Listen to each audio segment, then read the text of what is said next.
Paris, Ulu Kris, Kuntul Paris. Jogja, Jogja, tetap istimewa, istimewa negerinya, istimewa orangnya.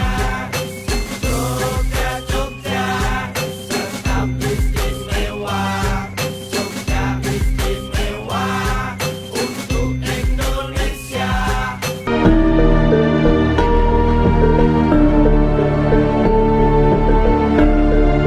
Kerajaan Sriwijaya merupakan kerajaan besar di Sumatera Selatan. Kerajaan ini diperkirakan berdiri pada akhir abad ke-7 Masehi dengan Dapuntahi yang Srijayanasa sebagai pendirinya. Bukti awal keberadaannya berasal dari Prasasti Kedukan Bukit 683 Masehi yang mencatat perjalanan Dapuntahi yang bersama pasukannya untuk memperluas wilayah kekuasaan. Ekspansi ini menandai awal terbentuknya Sriwijaya sebagai kerajaan maritim yang kuat di Asia Tenggara.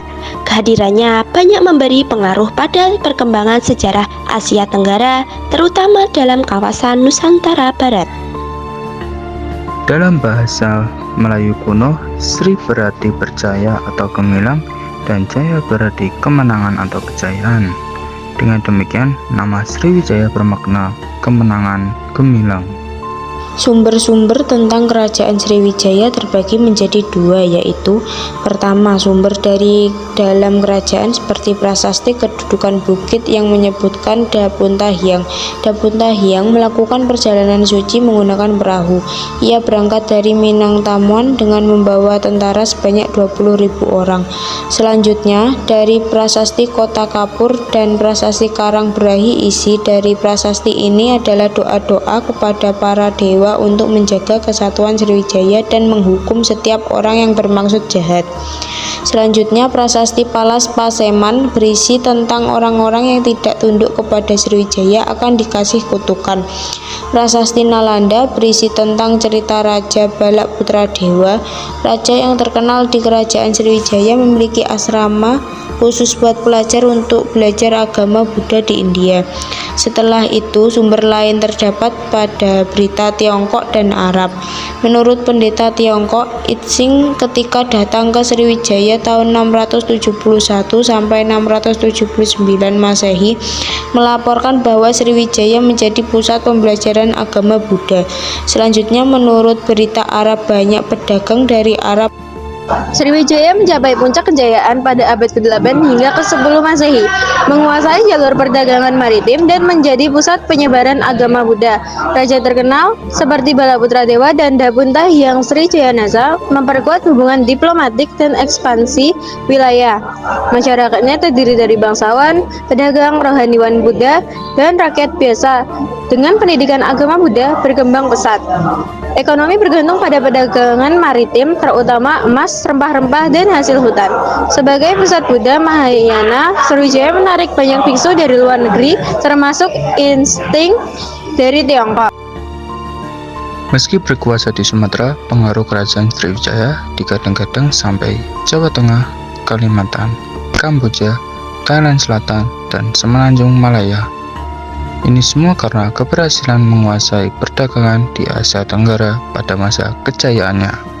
Mengapa kerajaan Sriwijaya tetap runtuh? Satu, munculnya serangan yang melemahkan Sriwijaya dari dalam maupun dari luar, seperti Raja Rajendra Chola tahun 1017 dan 1025 melakukan serangan ke kerajaan India, dan serangan dari kerajaan lokal.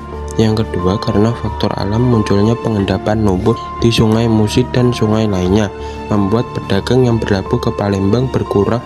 Akibatnya ekonomi dari Sriwijaya melemah. Raja-raja yang pernah berkuasa di kerajaan Sriwijaya. Yang pertama, Dapuntahyang Srijayanasa tahun 682 Masehi. Yang kedua, Indrawarman tahun 702 Masehi. Yang ketiga, Rudra Wikrama tahun 728 sampai 742 Masehi. Yang keempat, masih belum diketahui jelas siapa rajanya. Yang kelima, Sri Maharaja atau Wisnu tahun 755 Masehi. Yang keenam, Wangsa Sailendra menggantikan Wangsa Sanjaya. Yang ketujuh, Dharanindra tahun 778 Masehi. Yang kedelapan, Samaragwarita atau Rakewara tahun 782 Masehi. Yang kesembilan, Rakai Pikatan tahun 840 Masehi. Yang ke-10, Bala Putra Dewa tahun 856 Masehi. Yang ke-11, tahun 861 sampai 959 belum ada berita pada periode ini. Yang ke-12, Sri Udaya Dityawarman tahun 960 Masehi. Yang ke-13, Hai Ije tahun 980 Masehi. Yang ke-14, Sri Juda Maniwarma Dewa tahun 988 Masehi.